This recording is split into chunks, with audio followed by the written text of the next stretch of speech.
Assalamualaikum warahmatullahi wabarakatuh. Halo teman-teman, perkenalkan saya Kestia Apriliana, mahasiswi Prodi Akuntansi Universitas Al-Azhar Indonesia. Di sini saya sedang berada di Bank Muamalat. Di sini saya akan mewawancarai salah satu staf di Bank Muamalat untuk mencari informasi tentang produk apa saja yang ada di bank tersebut dan akad-akad apa yang digunakan dalam produk tersebut. Juga produk unggulan yang banyak diminati nasabah. Sini saya melakukan wawancara untuk memenuhi tugas dari dosen pengampu mata kuliah akuntansi syariah. Terima kasih. Sebelumnya saya ingin bertanya ke Pak Bimbim, Ya, pasti. untuk produk-produk unggulan di Bank Muamalat itu apa, Pak? Oke, sebelumnya saya akan jelaskan beberapa produk yang ada di Bank Muamalat. Ya. Pertama dari tabungan ya. Tabungan itu kita ada dua. Yang membedakan adalah akadnya. Yang pertama tabungan muamalat yang akadnya wadiah. Wadiah itu kan sekedar titipan aja. Dia nggak ada biaya administrasi, dia cuma ada biaya administrasi kartu kalau menggunakan kartu. Itu terbagi dua lagi, kartunya mau yang Visa atau GPN. Ini umum sekali banyak orang gunakan. Itu untuk tabungan-tabungan. Lanjutnya untuk yang unggulan itu kita ke biasanya deposito. Kenapa deposito? Karena deposito ketika nilainya di atas 100 juta kita bisa menggunakan spesial nisbah. Spesial nisbah itu rate spesial ketika nasabah total aumnya itu di atas 100 juta gitu, atau total fundnya di atas 100 juta itu. Untuk nisbah bagi hasilnya itu sistemnya bagaimana, Pak? Kita ada hypermil. Hypermil itu adalah nilai perkembangan atau tingkat investasi yang ada di Bank Muamalat. Itu nanti ada hitungannya tersendiri. Gitu. Nanti presentasinya seperti apa. Biasanya kalau spesial nisbah itu di atas rate biasanya gitu. Misalkan kita terbagi lagi nilainya 100 juta sampai 500 juta. Deposito 1 bulan, 3 bulan, 6 bulan atau 12 bulan. Itu semakin lama itu biasanya rate-nya semakin besar. Gitu. Kalau yang jarang diminati produknya apa, Pak? Jarang diminati, yang agak sulit itu ya. Sebenarnya banyak peminatnya juga, cuman sulit untuk ditawarkan karena butuh keyakinan lebih. Itu biasanya kita yang bekerja sama dengan asuransi. Sebenarnya produk itu kan bagus ya, cuman nasabah terkadang sulit untuk ditawari. Mungkin itu yang jarang ya, karena nasabah belum paham terlalu jauh mengenai itu. Namanya kita bekerja sama dengan Sun Life dan juga Takaful itu juga bagus mengenai dana pendidikan. Cuman nasabah jarang meminati karena ya terlihat asuransi padahal dia ada tabungan tradisional gitu. Untuk promosinya, pemasaran produk syariah itu ada kendala nggak? Soalnya kayak masyarakat itu lebih tahu tentang konvensional. Betul. Untuk syariah itu bagaimana? Ada Betul. kendala? Sayang sekali ya untuk di Indonesia ini kita seharusnya bank syariah itu seharusnya mendominasi pasar ya. Karena yang kita tahu mayoritas muslim gitu. Mereka harus lebih tahu ada bank-bank syariah, yang ada Bank Muamalat. Kita tuh terlahir syariah ya dari awal. Terus ada BSI dan bank-bank lain. Sayang sekali kalau kita tidak mengenalkan Bank Muamalat untuk menandingi konvensional. Secara pemasaran kita hanya menggunakan brosur-brosur segala macam. Cuman kita memang agak kurang kayak branding melalui iklan ya. Kayaknya Bank Muamalat itu masih kurang kalau dibandingin sama bank-bank BSI dan konvensional lain seperti itu. Untuk buka tabungan sendiri itu bagaimana? Oke, sekarang udah sangat mudah. Kalau buka tabungan yang tadi saya jelaskan itu tabungan muamalat yang di awal ya, ada yang wadiah ataupun bagi hasil atau mudharabah ya. Iya, mudharabah. Sekarang kalau udah punya KTP, handphone, tinggal download aja Muamalat BIM. Semua bisa melakukan pembukaan rekening lewat sana. Kecuali mungkin ada kendala-kendala, ada yang nggak bisa, itu harus datang ke cabang. Semudah itu kok. Nanti ke cabang tinggal cetak buku dan kartu aja. Untuk biaya adminnya berapa ya? Untuk biaya admin saat ini itu cuma dibiayakan kartu aja. Tadi kartu ada dua, ada yang jenisnya GPN, gerbang pembayaran nasional, dia cuma bisa dipakai di dalam negeri aja. Yang kedua ada Visa. Visa ini bisa dipakai di dalam dan di luar negeri. Untuk GPN biaya adminnya Rp3.000 dan yang Visa itu 7.500 gitu pasti. Ya, sudah, terima kasih banyak Pak atas informasinya. Ya. Terima kasih. Ya.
Assalamualaikum warahmatullahi wabarakatuh.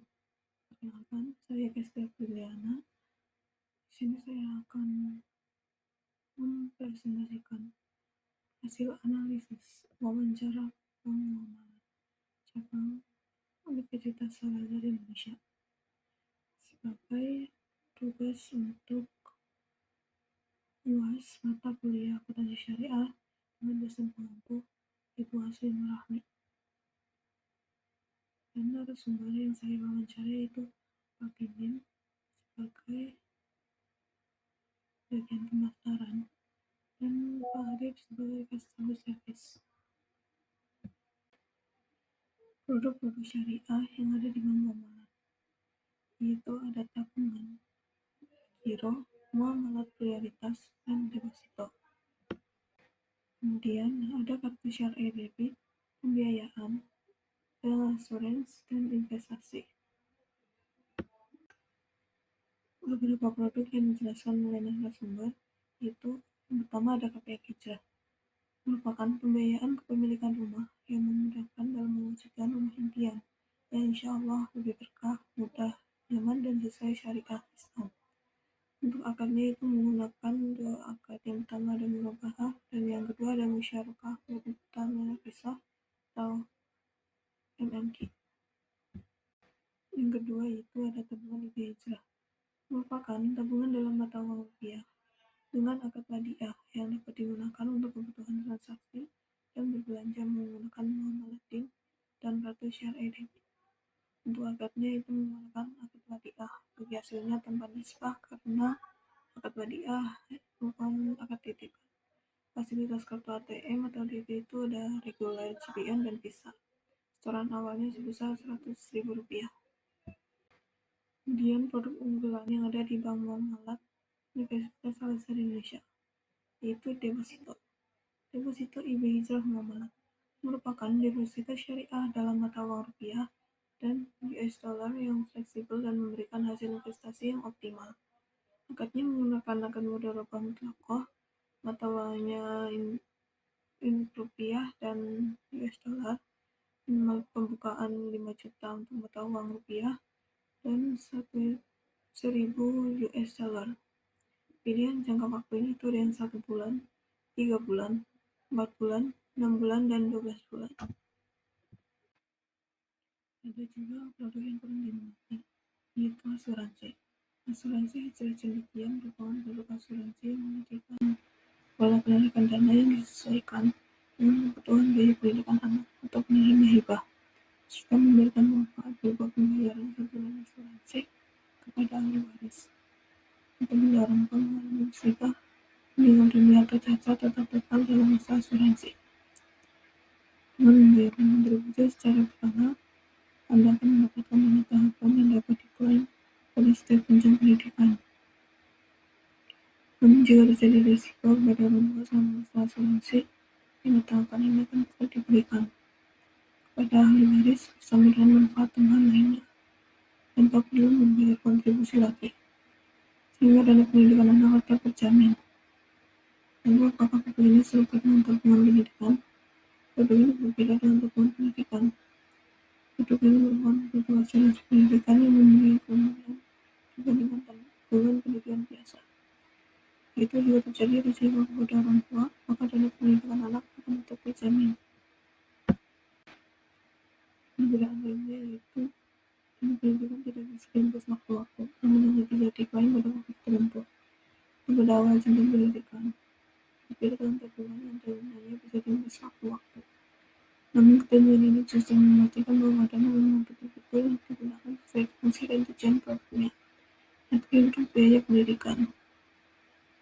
Dan karena hasil cendekia adalah produk asuransi, maka kontribusi yang memang dibayarkan oleh nasabah akan dipotong dengan biaya-biaya yang terkait dengan manfaat asuransi sebelum dimasukkan ke dalam saldo dana pendidikan. Disclaimer, produk ini merupakan produk asuransi dari PT Asuransi Takaful Keluarga dan bukan produk dari PT Konglomerat Indonesia Tbk.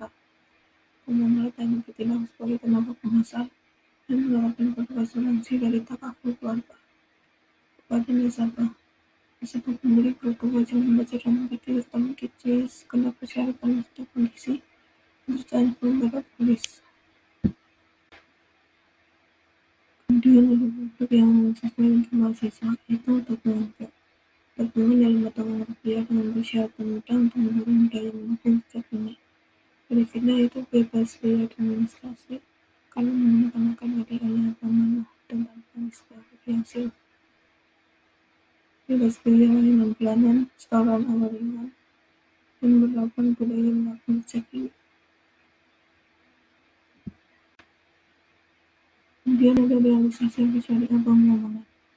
Yang pertama ada Biro Muamalah tahun 2023 sebesar 165 miliar, tahun 2022 sebesar 163 miliar.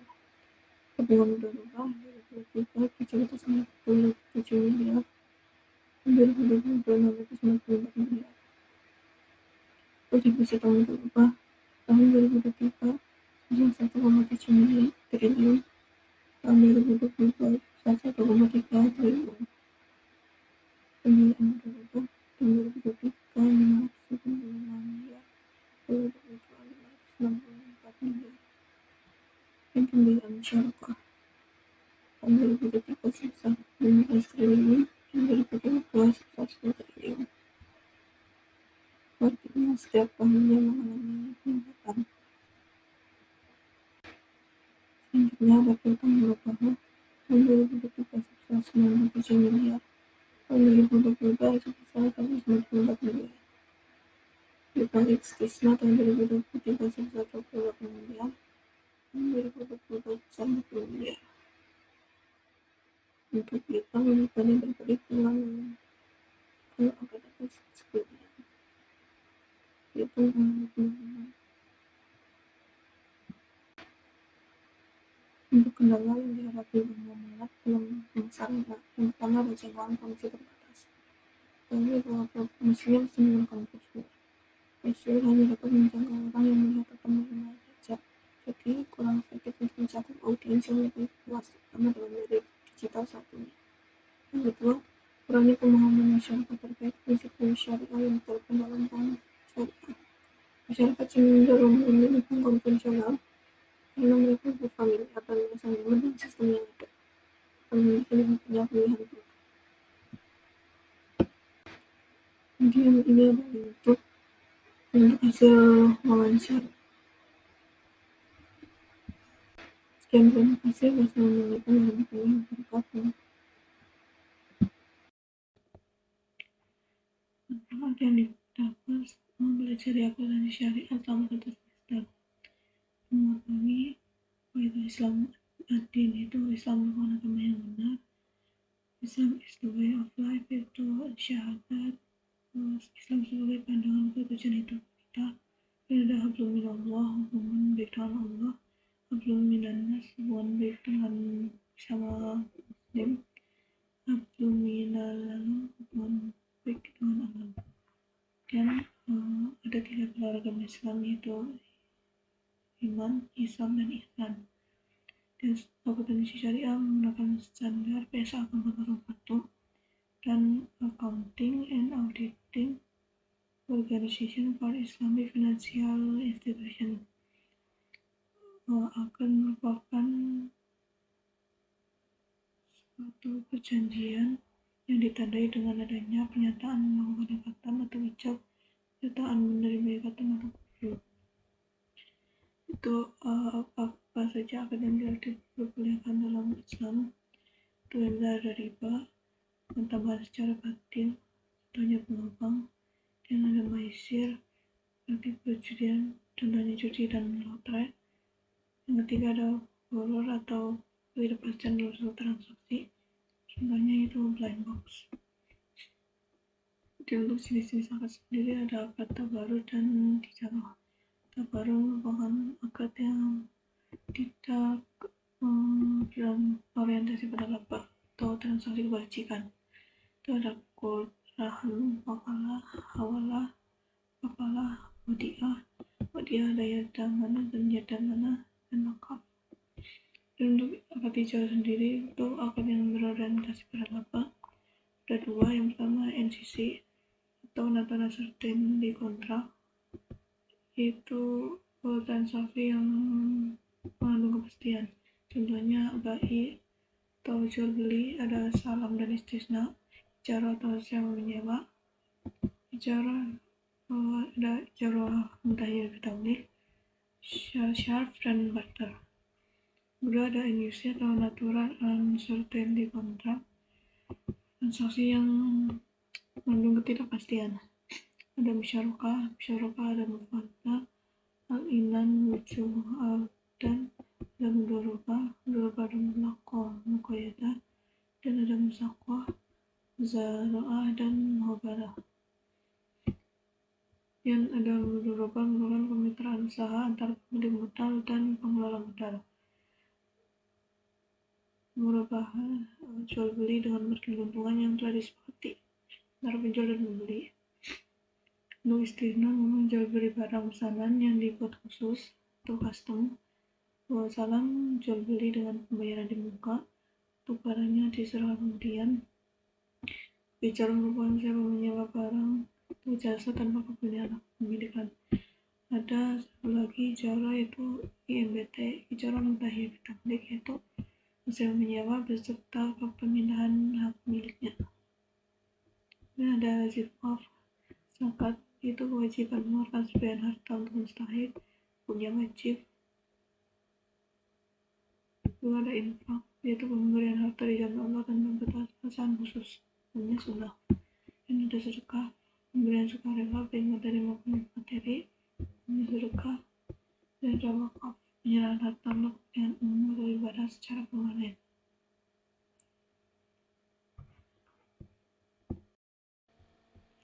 Kesimpulan dari hasil wawancara dan presentasi itu, kita menjadi tahu produk-produk syariah apa saja yang sudah ada di bank-bank moneter terutama. Kemudian produk-produk tersebut menggunakan akad apa saja. Kita juga mengetahui akad yang sudah diterapkan dalam bank syariah dan yang belum diterapkan. Juga kendala-kendala yang mereka hadapi. Itu kita menjadi tahu dengan banyaknya produk yang tersedia, kita bisa memilih dan mempertimbangkan produk apa yang mungkin kita minat dan cocok juga, itu bisa kita gunakan. Selain itu juga dengan melakukan wawancara dan presentasi menambah kemampuan kita dalam berkomunikasi dengan orang lain dan meningkatkan rasa percaya diri.